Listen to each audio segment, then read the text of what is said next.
യൂദായുടെ പുസ്തകം പഠനം part number 8. അഭക്തന്മാരായ നുഴഞ്ഞുകയറ്റക്കാരുടെ പ്രവൃത്തികളെക്കുറിച്ചായിരുന്നു കഴിഞ്ഞ ക്ലാസ്സിൽ നാം ചിന്തിച്ചത്. അവരുടെ ശിക്ഷാവിധി പണ്ട് തന്നെ എഴുതിയിരിക്കുന്നു. അവർക്ക് പൂർവകാലം മുതൽ ന്യായവിധി താമസിക്കാതെ വരുന്നു. അവരുടെ നാശം ഉറങ്ങുന്നതുമില്ല എന്ന് 2 പത്രോസ് 2-ാം അധ്യായത്തിൻ്റെ 3-ാം വാക്യത്തിൽ നാം കാണുന്നു.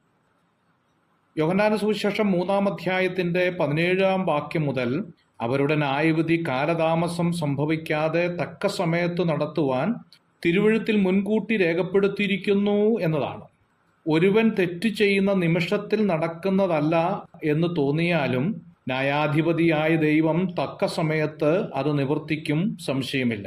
സഭാപ്രസംഗി 8-ാം അധ്യായത്തിന്റെ 11-ാം വാക്യം, 58-ാം സങ്കീർത്തനം 11-ാം വാക്യവും ചേർത്ത് വായിക്കാം.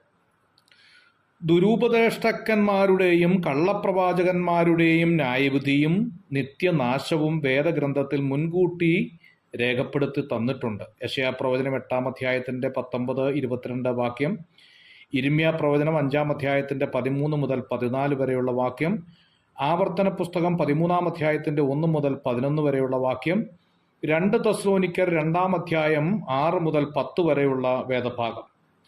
ദൈവം നല്ലതും തീയതുമായ സകല പ്രവൃത്തിയെയും സകല രഹസ്യങ്ങളുമായി ന്യായവിസ്താരത്തിലേക്ക് വരുത്തുമല്ലോ. സഭാപ്രസംഗി 12-ാം അധ്യായത്തിന്റെ 14-ാം വാക്യം. പൂർവകാലത്ത് പാപത്തെ ന്യായം വിധിച്ച ദൈവം മേലിലും തൻ്റെ ന്യായവിധി ജയത്തോടെ നടത്തും എന്നത് സത്യമായ കാര്യമാണ്. ന്യായവിധി കേവലം ഒരു തീർപ്പ് കൽപ്പിക്കലല്ല, മറിച്ച് ഒരു പ്രമാണത്തിന്റെ പ്രവർത്തന ഫലം കൂടിയാണ്.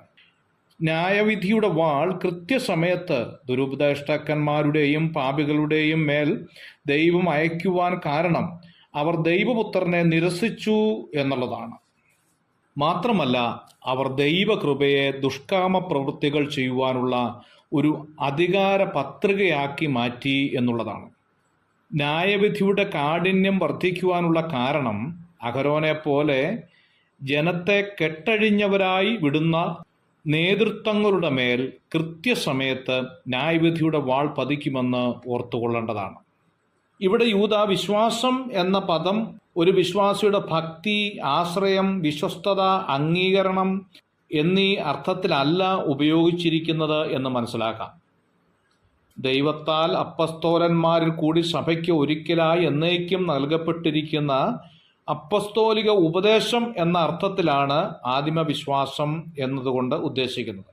എബ്രായ ലേഖനം 3-ാം അധ്യായത്തിന്റെ 14-ാമത്തെ വാക്യം, വിശ്വാസത്തിന്റെ മർമ്മം 1 തിമോഥെയോസ് 3-ാം അധ്യായത്തിന്റെ 9-ാം വാക്യം, ഗലാത്യ ലേഖനം 1-ാം അധ്യായത്തിന്റെ 23-ാമത്തെ ഭാഗം, 1 തിമോഥെയോസ് 4-ാം അധ്യായത്തിന്റെ 1-ാം വാക്യം, ഇതൊക്കെ ചേർത്ത് പഠിക്കാവുന്നതാണ്. ആത്മരക്ഷ, സ്നാനം, വേർപാട്, വിശുദ്ധ കൂട്ടായ്മ, കർത്തൃമേശ, പ്രാർത്ഥന എന്നിങ്ങനെയുള്ള അടിസ്ഥാന കാര്യങ്ങളെ ആണ് ഇവിടെ വിശ്വാസം എന്നതുകൊണ്ട് യൂദ അർത്ഥമാക്കുന്നത്. God bless you.